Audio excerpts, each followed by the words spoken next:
Manchmal sitzt die Wahrheit direkt neben uns am Tisch.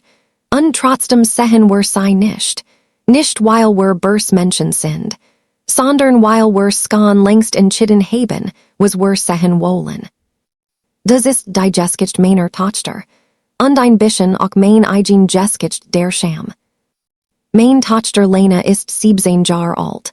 Sie hat dies Art zu schweigen, die manch Menschen nervös macht.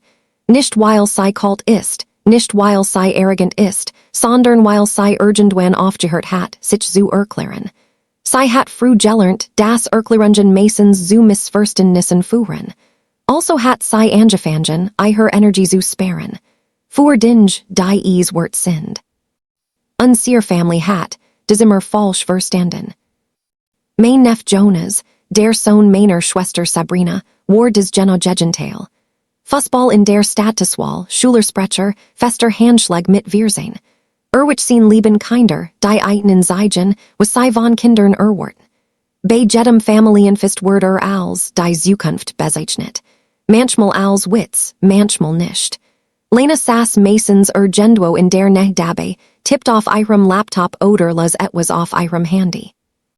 Für die Family bedeutet das eins, sie ist desinteressiert. Sie lebt nur online, sagt Sabrina Dann, mit diesem sanften, besorgten Ton, der eigentlich kein Mitleid war, sondern Urteil. Alle nickten, als wäre das Wetter gerade schlecht. Ich habe am Anfang widersprochen.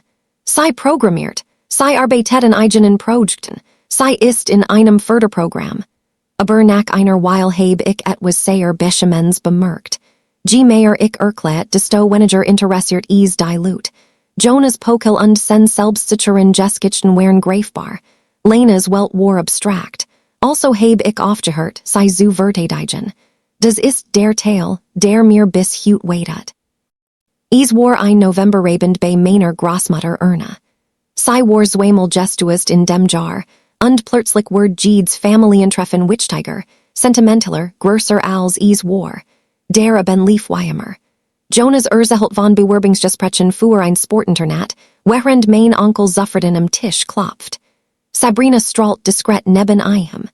Lena saß am Ende des Tisches, aß ruhig, antwortet nur, wenn man sie direkt ansprach. Ich habe sie in diesem Abend beobachtet und plötzlich gemerkt, wie still sie bei Familientreffen geworden war.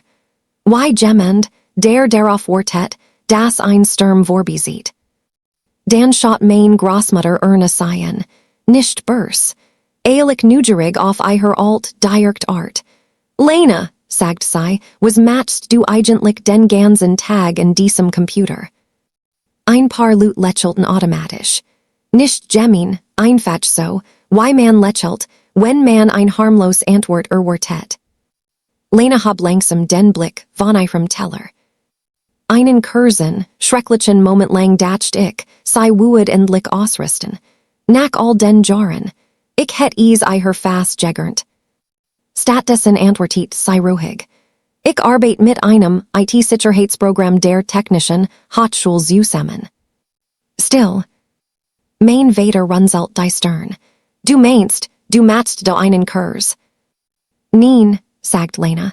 Hauptsächlich Simulationen für Sicherheitsvorfall. Sabrina lacht Kurs verwirrt, für jugendlich. Lena nickt einmal. Wir beraten manchmal auch extern. Der Raum verändert sich in diesem Moment. Nicht dramatisch. Einfach so, wie sich Luft verändert, Kurs bever sich das Wetter dreht. Mein Schwager Tobias schaut auf. Arbeitet im IT-Management eines Klinikverbunds. Wart mal, sagt das Sentinel-Programm der TH. Lena sah ihn kursen. Ja.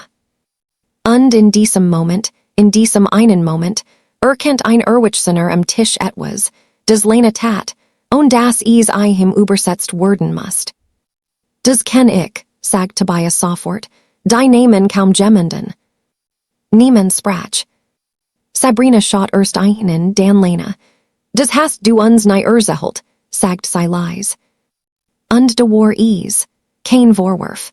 Kein Lob, nur Orientierungslosigkeit.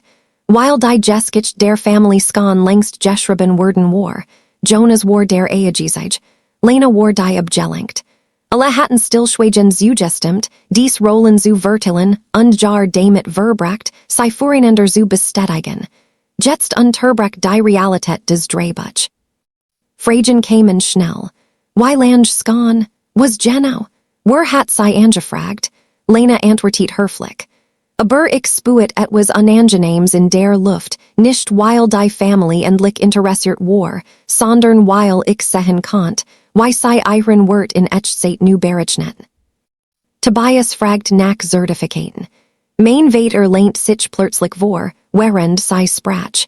Selbst sa verlegen aus, obwohl sei nicht ganz verstand warum. Jonas Word stiller neben Sabrina, nicht aus Eifersucht. Einfach, weil sein Platz im Raum sich verskoben hat.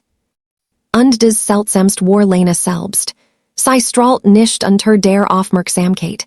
Kein Erleichterung, kein Genugtuung, nur Zurückhaltung. Später fand ich sie auf Ernas Veranda.